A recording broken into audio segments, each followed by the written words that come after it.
మహబూబ్నగర్ జిల్లాలో vision India జాతీయ సదస్సును వసతి సౌకర్యాల పేరుతో కన్హా శాంతివనానికి తరలించడంపై మాజీ మంత్రి శ్రీనివాస్ గౌడ్ తీవ్ర విచారం వ్యక్తం చేశారు. మహబూబ్నగర్ ను విద్యా హబ్ గా మారుస్తామని సీఎం రేవంత్ రెడ్డి సొంత జిల్లాలోనే వసతి లేదు అనడం బాధాకరమన్నారు. గతంలో తాము పర్యాటక రంగాన్ని అభివృద్ధి చేసేందుకు హోటళ్లకు శ్రీకారం చుట్టినా వాటిని పూర్తి చేయలేదని విమర్శించారు. సదస్సును మహబూబ్నగర్ లోనే నిర్వహించాలని, అవసరమైతే హైదరాబాద్ లో వసతి ఏర్పాటు చేసి రవాణా ఖర్చు తాను భరిస్తాను అని అన్నారు. ఎకరం పొలం అమ్మైనా సరే సహకరిస్తానని ప్రకటించారు. విజన్ ఇండియా 2047 సదస్సు ఎక్కడ జరుగుతుంది అనే చర్చ జరుగుతుంది.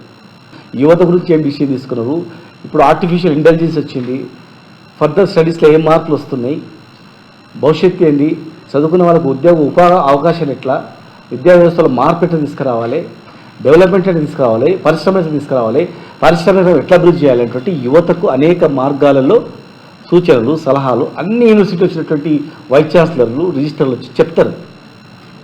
అది ఒక గొప్ప గౌరవం. రైట్, తెలంగాణలో బాలబడి యూనివర్సిటీ కంటే గొప్ప గౌరవం అది.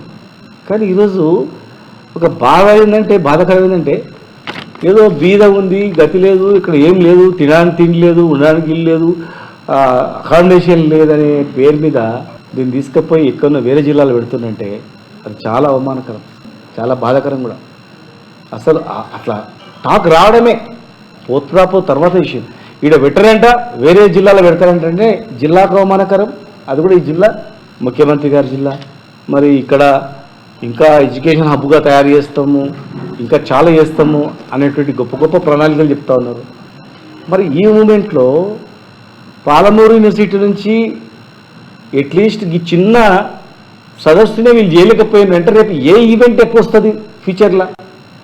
ఇన్ ఫ్యూచర్లో ఎవరైనా పాలమూరు యూనివర్సిటీకి ఇది అలా చేద్దామంటే, అరే గతంలో మనం 2026 అక్కడ కండక్ట్ చేస్తే వాళ్ళు అక్కడ ఏం లేదని చెప్పి మళ్ళీ దూరం పంపించారు అని చెప్పి చెడ్డ పేరు రాదా? విజన్ ఇండియా 2047 సదస్సు ఎక్కడ జరుగుతుంది అనే చర్చ జరుగుతుంది.